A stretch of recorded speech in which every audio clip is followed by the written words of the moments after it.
خوراک چې ته په کم کاسه کې کې په کم پلیټ کې کې د هغې د سیډ نه به خوراک کې د هغې په منځ کې خوراک مه کوه. نو په دې باب کې را ورپسې روایتونه را روان دي. نبی علیه الصلاة والسلام فرمایي چې د خوراک په منځ کې برکتونه نازلیږي او د خوراک تر اخره پورې برکتونه نازلیږي. نو کم یو انسان چې سیډ پرېږدي او په منځ کې خوراک شروع کو نو دا د برکت هغه ځای اولنی چې شروع کو نه برکت منه شو. اوس چې ته دا غواړې چې په خوراک کې تر اخره پورې برکتونه را نازلیږي نو د سیډ نه خوراک کوه، دا منځ وله مه ورانوه، دا تر اخره پورې پرېږده چې تر اخره پورې په دې کې برکات را نازلیږي. نو په دې باره کې را باب دی چې د سیډ نه به خوراک کې د منځ نه خوراک مه کوه.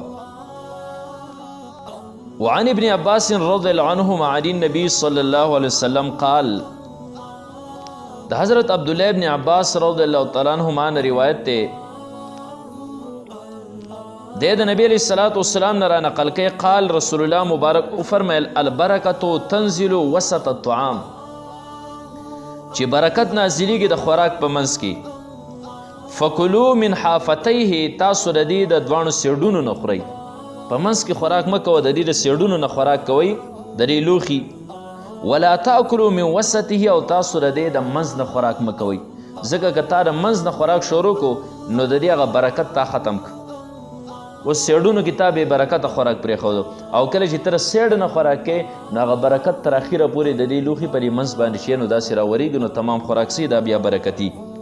دا بل روایت دی وعن عبدالله ابن بسر رضی الله عنه، د حضرت عبدالله ابن بسر رضی الله عنه نه روایت دی، قال دی فرمای کان للنبی صلی الله علیه وآله وسلم قصعة یقال له الغراء، د نبی علیه الصلاة والسلام یو کاسه وه، یو لوښی، او یقال لها چې ویلی کېږي دغه لوښي ته به ویلی کېده الغراء، غراء معنی چمکدار روښانه، داسې یو غټ لوښی او دومره غټ چې یحملها 4 رجال، چې دا به 4 کسانو اوچته و.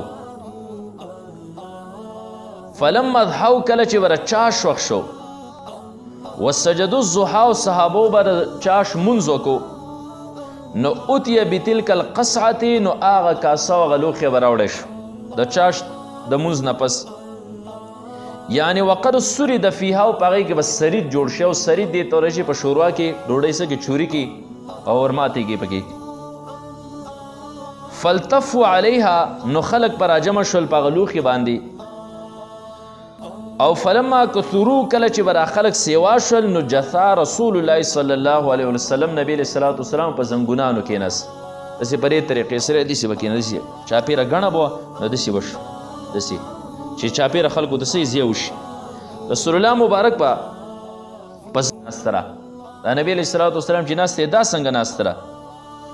قال رسول الله صلی الله علیه وسلم، نبی علیه الصلاة والسلام فرمیل ان الله جعلنی عبدا کریما، الله تعالی زه مهربانه بنده ګرځولی ما، ولم یجعلنی جبارا عنیدا، او الله زه متکبر او سرکشه نیم ګرځولی.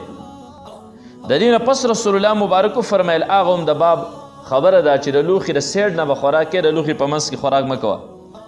ثم قال رسول الله صلی الله علیه وسلم، بیا نبی علیه الصلاة والسلام فرمیل کلوا من حوالیها، تاسو د دې د دواړو غاړو نه خوراک خورئ، او ودعو ذروتها، د دې بالایي څه چې دی یعنې دا منځی څه را پرېږدوئ، یبارک فیها، په دې کې برکت نازلیږي. نو د دې حدیث نه هم پته ولګېده چې تر اخره پورې په دې خوراک کې د له پاسه نه برکتونه ښکته را نازلیږي. نو که تا ډایرک منځ د هغې خوراک شروع کو او منځ دې وله وخوړ نو د برکت هغه ځای دې ختم کړ، نو برکت په دې باندې ختم شو، منقطع شو، اوس برکت په دې نه را نازلیږي. او که ته د سیډ نه خوراک کوې نو په دې منځ کې برکتونه را نازلیږي، او چاپېره دې خوراک کې طعام کې چې کوم دی نو سرایت کې خورېږي، نو تا تر اخره پورې برکتي خوراک چې نو دا وخوړ. نو دا بل ادب شو چې د سیډ نه خوراک کوه او بیخي د منځ نه چیرې نه خوراک مه کوه. په دې کې بره یو روایت پاتې شو که نه، یو روایت په دې کې دی دا وایي فیه قول علیه الصلاة والسلام وکل مما یلیکه، اشاعت داسې یو روایت ذکر شوی هغه هم په دې کې دی چې هلته نبي علیه الصلاة والسلام څه وایي ثابته، وایي خپلې مخې ته خوراک کوه. تاسو پوه شوئ؟ او نو خپلې مخې ته خوراک دا چې کله منځ د سړی خوراک شروع کړي نو د هغې برکت بیا ختم شي، نو دا بل ادب شو د خوراک. محترمو اوریدونکو زموږ د چینل سبسکرایب کړئ او د غنټۍ د نشانو سره هم دباو کړئ چې زموږ د نوي بیانونو اطلاع تاسو ته درکړي.